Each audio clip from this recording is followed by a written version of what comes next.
La Turquie va-t-elle être mêlée au conflit? C'est la question que tout le monde se pose aujourd'hui après que le sud de la Turquie ait reçu un missile, enfin du moins les débris d'un missile qui a touché le sol turc. Heureusement, il n'y a pas eu ni de morts ni de blessés. Alors, j'ai entendu beaucoup de trucs et un petit peu tout et n'importe quoi, donc j'ai vraiment été me renseigner. Alors, il faut savoir aujourd'hui que les autorités turques et les autorités iraniennes estiment que le missile a traversé l'espace aérien mais n'était pas destiné à toucher le sol turc et que c'est juste par la destruction du missile en fait qu'un débris est tombé sur le sol, mais la Turquie n'était pas la cible.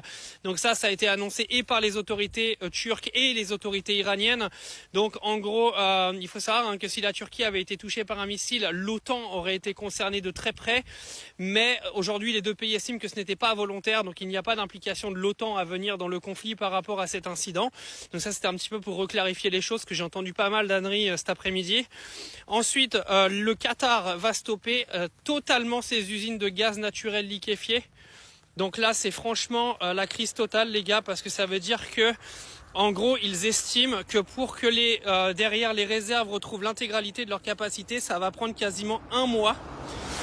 Donc ça veut dire qu'en gros il ne va plus y avoir aucune production de gaz naturel liquéfié depuis le Qatar pendant minimum un mois, parce que c'est 2 semaines pour redémarrer les usines et 2 semaines pour retrouver pleine capacité.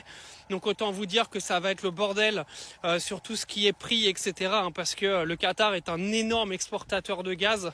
Donc voilà les news de l'après-midi. Il y en aura sûrement encore plus ce soir. Alors, encore une fois, la situation s'est plutôt calmée sur les pays qui entourent l'Iran. C'est-à-dire les Émirats arabes, Oman, le Qatar, etc. Donc affaire à suivre, je vous tiens au courant.